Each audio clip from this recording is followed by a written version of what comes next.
मेरी पसंदीदा औरत हो, हाँ तुम। आप सुन रहे थे मेरे साथ पसंदीदा औरत भाग 27। अवनी किचन से वापस आई तो देखा पृथ्वी अभी भी ऑफिस के कपड़ों में ही बैठा है। तो उसने उसके पास आकर कहा, तो क्या आज तुम सच में बाहर जाने वाले हो? मैं बस इंतजार कर रहा हूं कि आप कब तैयार होकर आती है। वैसे आपको तैयार होने की जरूरत नहीं है, आप ऐसे भी बहुत अच्छी लग रही हैं। तो क्या हम चलें? पृथ्वी ने उठते हुए कहा। ऐसे? अवनी ने अपने आप को देखकर कहा, हालांकि वह इन कपड़ों में भी अच्छी लग रही थी। बस उसने बालों को समेटा हुआ था और चेहरे पर कोई मेकअप नहीं था सिवाय ललाट पर एक काली बिंदी के। पृथ्वी ने सुना तो अवनी से वॉश बेसिन के सामने आने को कहा और वहां लगे शीशे में अवनी से देखने का इशारा किया। पृथ्वी अवनी के पीछे ही खड़ा था।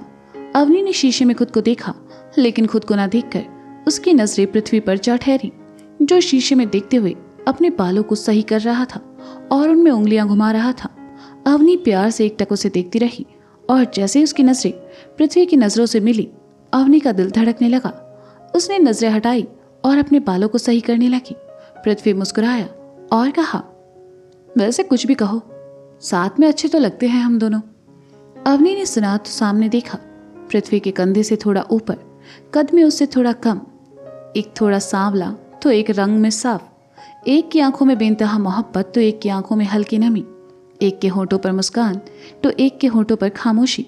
सही कह रहा था पृथ्वी, अवनी और वह साथ में अच्छे लग रहे थे। मैं आती हूँ, अवनी ने कहा और वहां से चली गई। पृथ्वी शीशे के सामने आया और खुद को देखा तो नजरें आंखों पर ठहर गई। पृथ्वी को अपनी आंखों में जो प्यार नजर आ रहा था वह अवनी नहीं देख पा रही थी। पृथ्वी शीशे के सामने से हटा और हॉल में चला आया। अवनी ने कमरे में आकर अपने बाल बनाए, होठों पर हल्की लिपस्टिक लगाई और बाहर चली आई। पृथ्वी अवनी को साथ लेकर घर से निकल गया। पृथ्वी अवनी को लेकर ओरियन मॉल चला आया। पनवेल में ये सबसे बड़ा मॉल था। मॉल की जगमगाती लाइट्स, लोगों की भीड़ और मॉल का आलीशान डेकोरेशन देखकर अवनी की आंखों में एक अलग ही खुशी और चमक थी। अपार्टमेंट से ये जगह बस आधे घंटे की दूरी पर ही थी, इसलिए पृथ्वी अवनी को यहाँ ले आया। पृथ्वी मॉल आए और कुछ खरीदे ना, ऐसा कैसे हो सकता था। वह अवनी के साथ कपड़ों के एक शोरूम में चला आया और अवनी से कहा, आपके हिसाब से मुझे कैसे कपड़े पहनने चाहिए? तुम कुछ भी पहनो, तुम पर सब अच्छा लगता है पृथ्वी, अवनी ने कहा। पृथ्वी ने सुना तो मुंह बना लिया और धीरे से कहा, हाँ वो तो मुझे भी पता है, लेकिन फिर भी आपको मेरे लिए अपनी पसंद से कपड़े खरीदने चाहिए ताकि आपकी पसंद के कपड़ों में मैं और अच्छा लगूं आपको। लेकिन अगर तुम ये पहनोगी तो तुम इसमें ज्यादा अच्छे लगोगी। अवनी की आवाज पृथ्वी के कानों में पड़ी तो उसकी तंद्रा टूटी। उसने देखा कि अवनी के हाथ में एक हाफ स्लीव्स का डार्क ब्राउन शर्ट और साथ में लाइट क्रीम कलर का पैंट है। पृथ्वी ने आगे बढ़कर अवनी के हाथ से कपड़े लिए और कहा, मैं ट्राई करके देखता हूँ, तब तक आप मेरे लिए कुछ और निकाल कर रखिए। मैं जानता हूँ आपकी पसंद बहुत अच्छी है। तुम्हें कैसे पता मेरी पसंद बहुत अच्छी है? अवनी ने हैरानी से पूछा। पृथ्वी जाते जाते अवनी की तरफ पलटा और अपने दोनों हाथों को फैलाकर कहा, जस्ट लुक एट मी, मैं भी तो आपकी पसंद हूँ। अवनी ने सुना तो पृथ्वी को देखने लगी। उसके पास पृथ्वी की बात का कोई जवाब नहीं था। पृथ्वी मुस्कुराते हुए वहां से चला गया और अवनी रैंक में लगे कपड़े देखने लगी। अवनी शोरूम में घूमने लगी। उसे कुछ समझ नहीं आ रहा था कि वह पृथ्वी के लिए क्या ले, क्योंकि कुछ अवनी को पसंद नहीं आ रहे थे और अपनी पसंद वह पृथ्वी पर थोपना नहीं चाहती थी। बहुत देखने के बाद अवनी को लाइट पिंक शर्ट पसंद आया। उसके साथ उसने ब्लैक पैंट लिया। फॉर्मल के साथ अवनी ने एक जींस और उस पर एक मस्टर्ड कलर का शर्ट लिया। अवनी उन्हें लेकर ट्रायल रूम के सामने चली आई और सोफे पर आ बैठी। पृथ्वी पहले वाले कपड़े पहनकर आया। उसके चेहरे पर एक अलग ही खुशी और कॉन्फिडेंस था, और वो इसलिए क्योंकि पृथ्वी इन कपड़ों में बहुत अच्छा लग रहा था। पृथ्वी अवनी के सामने आया। उसने अपने दोनों हाथों को जेब में रखा और बड़े स्टाइल से खड़े होकर अवनी को दिखाने लगा। शर्ट हाफ स्लीव्स था, इसलिए पृथ्वी के बाइसेप्स कुछ ज्यादा ही अच्छे नजर आ रहे थे। तुम्हें ये खरीदना चाहिए, ये तुम पर अच्छा लग रहा है, अवनी ने कहा। है ना, मुझे भी पसंद आया। आपने और क्या पसंद किया मेरे लिए, दिखाना जरा, पृथ्वी ने अवनी की तरफ आकर कहा। अवनी ने पसंद किए कपड़े पृथ्वी की तरफ बढ़ा दिए। पृथ्वी की नजर जैसे ही पिंक शर्ट पर पड़ी, उसने कहा, मैडम जी, आपने ये पिंक शर्ट क्यों लिया है? पिंक लड़कियों का कलर होता है, मैं ये नहीं पहनूंगा। पृथ्वी, किसने कहा पिंक सिर्फ लड़कियां पहनती है? तुम जाओ, ट्राई करो, ये तुम पर बहुत अच्छा लगेगा। अवनी ने पृथ्वी को ट्रायल रूम की तरफ धकेला कर कहा तो पृथ्वी को जाना पड़ा। हालांकि उसे वह पिंक शर्ट पहनते हुए बहुत अजीब लग रहा था। पृथ्वी ने पैंट शर्ट पहना और शर्ट की बाजू फोल्ड करते हुए बाहर आया। उसे न जाने क्यों शर्म आ रही थी, लेकिन जब वह इन कपड़ों में पहले से भी ज्यादा प्यारा और मासूम लग रहा था। अवनी ने देखा तो उसके पास आई। उसने पृथ्वी की शर्ट का कॉलर सही करते हुए कहा, ये तुम पर ज्यादा सूट कर रहा है। अवनी के इतना करीब आकर बेचारे पृथ्वी की तो सांसें ही हलक में अटक गई। ऊपर से सबके सामने अवनी उसकी शर्ट का कॉलर सही कर रही थी। ये देखकर पृथ्वी ने आसपास देखा तो शर्म से उसका कान लाल हो उठा, क्योंकि वहां मौजूद कई लोग उसे ही देख रहे थे। अवनी पीछे हटी तो पृथ्वी ने धीरे से सांस ली और कहा, ठीक है, मैं ये ले लेता हूं। तुम्हें और ट्राई नहीं करना? अवनी ने कहा, नहीं, मेरा हो गया, मैं तीनों ले लूंगा, मैं चेंज करके आया। पृथ्वी ने कहा और वहां से चला गया। कुछ देर बाद पृथ्वी चेंज करके आया। उसने हाथों में 3 शर्ट थी और 3 पैंट थी। वह उन्हें लेकर बिलिंग एरिया में आया। पृथ्वी ने सेल्समैन से बिल बनाने को कहा। तभी अवनी ने अपना हाथ अपने गले से छुआ और कहा, पृथ्वी, मुझे बहुत प्यास लगी है, आप रुकिए, मैं पानी लेकर आया। पृथ्वी ने कहा, सर, वो वहां लास्ट में आपको मिल जाएगा, आप वहां से ले लीजिए। सेल्समैन ने कहा। पृथ्वी अवनी के लिए पानी लेने चला गया। सेल्समैन ने बिल बनाकर अवनी की तरफ बढ़ा दिया। अवनी ने बिल देखा और पे भी खुद ही किया। उसने जानबूझकर पृथ्वी को भेजा ताकि वह उसका बिल पे कर सके। पृथ्वी पानी लेकर आया और बोतल अवनी की तरफ बढ़ा दी। कितना हुआ? पृथ्वी ने सेल्समैन से पूछा। मैम ने पे कर दिया है सर, सेल्समैन ने कहा। पृथ्वी ने सुना तो हैरानी से अवनी की तरफ देखा और कहा, आपने क्यों किया? मैं करता ना। तुमने किया या मैंने किया, एक ही बात है पृथ्वी, आओ चलते हैं। अवनी ने बैग उठाकर एक खुद रखा और बाकी 2 पृथ्वी की तरफ बढ़ा दिए। दोनों शोरूम से बाहर आए तो पृथ्वी ने साथ चलते हुए कहा, आपको ऐसा नहीं करना चाहिए था, ये बहुत गलत बात है। अवनी पलटी और पृथ्वी की तरफ आकर बोली, क्या गलत है? तुम कर सकते हो तो मैं क्यों नहीं कर सकती? तुम मेरे लिए इतना सब करते हो, क्या मुझे तुम्हारे लिए इतना सा करने का हक नहीं है? ऐसा नहीं करना चाहिए था। क्यों नहीं करना चाहिए था, बताओगे जरा? अब ये मत कहना कि मैं पति हूं, ये सब पे करना मेरी जिम्मेदारी है। मैं आपसे खर्चा नहीं करवा सकता एट ऑल। मेरा मन था इसलिए मैंने किया।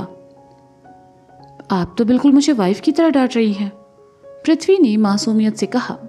अवनी ने सुना तो अफसोस से अपनी गर्दन हिलाई और जाने के लिए आगे बढ़ते हुए बड़बड़ाई, क्या करूं मैं तुम्हारा? बस थोड़ी सी मोहब्बत इस जिंदगी के लिए काफी होगी, पृथ्वी ने अवनी के पीछे आते हुए कहा और मुस्कुराहट उसके होठों पर फैल गई। अवनी ने उसके लिए बिल पे किया। आखिर ये खुशी की ही बात थी। दोनों कुछ देर मॉल में घूमे और बाहर चले आए, लेकिन बाहर आते ही पृथ्वी फिर मायूस हो गया, क्योंकि आसमान में काले बादल तो थे लेकिन बारिश नहीं हो रही थी। पृथ्वी ने मन ही मन खुद से कहा, ये बारिश क्यों नहीं हो रही? क्या हुआ, क्या सोचने लगे तुम? चलो घर चलते हैं, अवनी ने कहा, जिसे बारिश होने की कोई उम्मीद नहीं थी। मैडम जी, मैं क्या कह रहा था ना, इतना अच्छा मौसम है और घर भी ज्यादा दूर नहीं है, तो क्यों ना पैदल चले? पृथ्वी ने अवनी के बगल में आकर कहा। ठीक है, चलो, अवनी ने कहा और दोनों पैदल ही चल पड़े। अवनी के साथ चलते हुए पृथ्वी खामोश था और मन ही मन ऊपर वाले को कोस भी रहा था कि अगर वे थोड़ी सी बारिश कर दे तो उनका क्या बिगड़ जाएगा। चलते चलते दोनों आधे रास्ते आ चुके थे, लेकिन बारिश नहीं हुई। हताश होकर पृथ्वी ने अपना फोन निकाला और फिर आखिरी बार जब आसमान की तरफ देखा तो पानी की एक बूंद उसके गाल पर आकर गिरी। पृथ्वी मुस्कुराया और अगले ही पल बारिश की बूंदें गिरने लगी। अचानक हुई बारिश से अवनी हैरान थी। उसने देखा वह और पृथ्वी भीग रहे हैं तो उसने पृथ्वी की बाह पकड़ी और उसे साइड में बस स्टॉप के टीन शेड के नीचे लाकर कहा, भीग क्यों रहे हो, तुम बीमार पड़ जाओगे। अरे मैडम जी, मैंने क्या कहा था सुबह आपसे कि आज बारिश जरूर होगी, पृथ्वी ने खुश होकर कहा। हाँ, लेकिन अजीब बात है ना पृथ्वी, इस वक्त बारिश नहीं होनी चाहिए, मार्च में बारिश नहीं होती है, अवनी ने हैरानी से कहा। वो मुझे नहीं पता, आओ, पृथ्वी ने आगे बढ़ते हुए कहा। कहाँ? अवनी ने कहा। अरे बारिश में भीगने के लिए, और कहाँ, देखो कितना अच्छा लग रहा है यहाँ, और आपको जज भी नहीं करेगा कोई, क्योंकि यहाँ हमें दिखने वाला कोई नहीं है। पृथ्वी ने अपने हाथों को फैलाकर बारिश में भीगते हुए कहा। अवनी ने नामी गर्दन हिला दी तो पृथ्वी ने उसे आने का इशारा किया, लेकिन एक अजीब डर और बेचैनी अवनी के चेहरे और आंखों में झलमलाने लगी। शायद बीते वक्त की कड़वी यादें अभी भी उसके जहन में थी, लेकिन अतीत की यादें अवनी के दिमाग पर हावी हो इससे पहले पृथ्वी भीगते हुए उसके पास आया और अपना हाथ उसकी तरफ बढ़ाकर कहा, अवनी आओ ना, ट्रस्ट मी, कुछ नहीं होगा। अवनी ने फिर नामी गर्दन हिलाई तो पृथ्वी ने कहा, अगर आप मुझ पर भरोसा करके मुंबई तक आ सकती हैं तो मुझ पर भरोसा करके 4 कदम बढ़ाकर यहां भी आ सकती हैं। यकीन कीजिए कुछ नहीं होगा, मैं हूं। अवनी ने सुना तो पृथ्वी की तरफ देखने लगी। पृथ्वी का ये कहना मैं हूं न जाने क्यों अवनी को एक सुरक्षा का एहसास दिलाता था। अवनी ने हाथ में पकड़े बैग वहीं बेंच पर रखे और अपना हाथ पृथ्वी की तरफ रखा और कदम उसकी तरफ बढ़ा दिए। पृथ्वी के साथ अब अवनी भी बारिश में भीग रही थी। पहले उसे थोड़ा अजीब लगा, लेकिन जब उसने अपनी आंखें बंद करके अपना चेहरा आसमान की तरफ उठाया और अपने हाथों को हवा में खोला तो उसकी बेचैनी धीरे धीरे कम होने लगी। सामने खड़ा पृथ्वी एकटक अवनी को देखने लगा। अवनी की पलकों से होकर बारिश का पानी सहसा ही उसके सुर्ख गुलाबी होंठों पर ठहरता और बह जाता। अवनी ने अपनी आंखें खोली, हाथों को समेटा और सामने देखा तो नजरें पृथ्वी से जा मिली। पृथ्वी का दिल धड़कने लगा।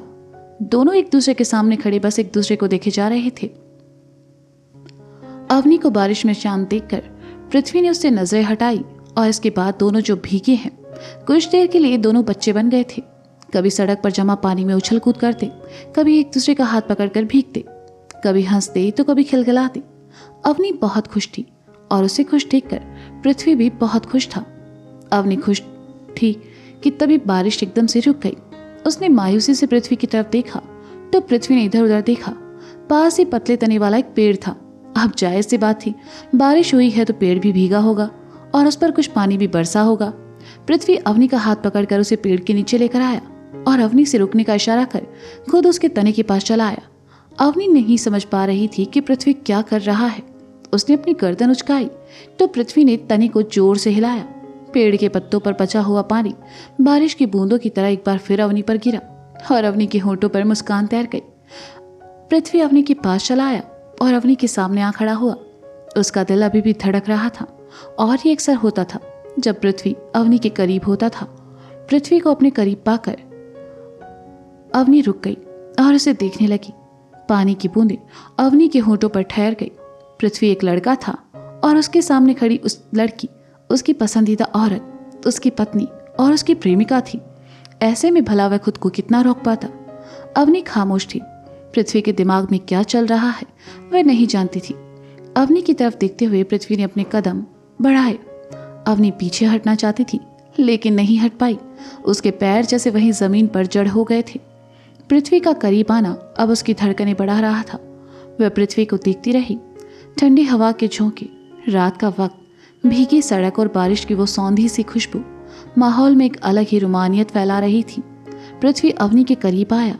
उसने अपनी गर्दन थोड़ी सी झुकाई और जैसे ही अवनी के होंठों को छूने के लिए अपने होंठों को बढ़ाया, अवनी ने अपनी आंखें मूंद ली। उस वक्त न अवनी ने पृथ्वी को रोका, ना ही कुछ कहा। वह बस अपनी धड़कनों को सामान्य करने की कोशिश कर रही थी और पृथ्वी के होंठ उसके होंठों को छूने के लिए बेताब थे। पृथ्वी ने जैसे ही अवनी के होंठों को छूना चाहा, उसके दिल से एक आवाज आई, क्या कर रहा है पृथ्वी? तू अपनी हदें कैसे भूल सकता है? तूने अवनी से वादा किया था कि तू उसकी मर्जी के बिना उसके करीब नहीं जाएगा, फिर ये सब? पृथ्वी होश में आया और एकदम से पीछे हट गया। अवनी को जब पीछे हटने का एहसास हुआ तो उसने अपनी आंखें खोली और पृथ्वी की तरफ देखा। आई एम सॉरी, पृथ्वी ने कहा। उसने अवनी से नजरें चुराई और साइड में चला गया। अवनी कुछ देर वहीं खड़ी रही। उसका दिल जोरों से धड़क रहा था और चेहरा लाल था। पृथ्वी का यूं करीब आना और फिर एकदम से दूर हो जाना अवनी नहीं समझ पाई। अवनी से दूर जाकर पृथ्वी ने खुद को नॉर्मल किया, अपने गीले बालों में से हाथ घुमाया और अपने चेहरे को पहुंचा। वह अवनी की तरफ पीट करके खड़ा था। उसके सामने जाकर उसे नजरें मिलाने की हिम्मत पृथ्वी में नहीं थी। कुछ ही दूर अवनी खड़ी थी। कुछ देर पहले दोनों साथ साथ कितना खुश थे और अब एकदम से खामोशी ने दोनों का हाथ थाम लिया। पृथ्वी ने 2-4 बार गहरी सांसें ली और पलटकर अवनी के सामने चला आया। अवनी को खामोश देखकर पृथ्वी अंदर ही अंदर और डर गया। उसने हिम्मत की और कहा, मुझे माफ़ कर दीजिए, वो मैं बहक गया था, लेकिन इसमें मेरी कोई गलती नहीं है। मैं एक लड़का हूँ और मेरी भी कुछ फीलिंग्स है। बस इसलिए मैंने जब आपको देखा तो उस पल मैं खुद को रोक नहीं पाया। मैं कोशिश करूँगा आइंदा से ऐसा कुछ ना हो। आप बस मुझे गलत मत समझना प्लीज़। आपको मुझ पर गुस्सा आ रहा है तो आप मुझे 2-4 चांटे मार सकती है। आपको मुझ पर चिल्लाने का मन हो तो आप मुझ पर चिल्ला भी सकती हैं, डांट सकती हैं। बस ऐसे चुप मत रहिए। आपकी खामोशी बर्दाश्त नहीं कर सकता मैं।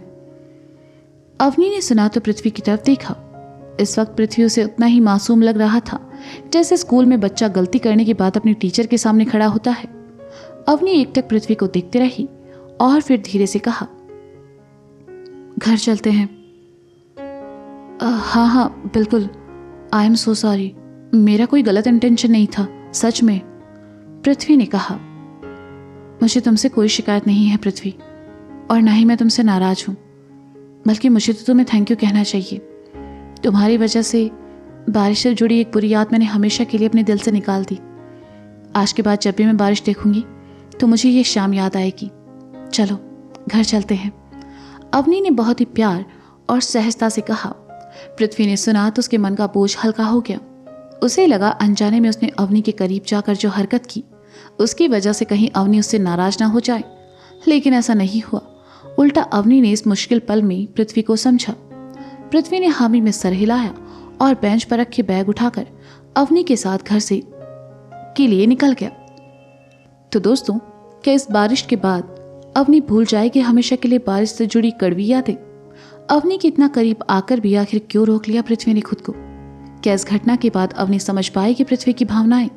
जानने के लिए सुनते रहिए पसंदीदा औरत सीजन 2 मेरे साथ। नमः पार्वती पते हर हर महादेव शंभो।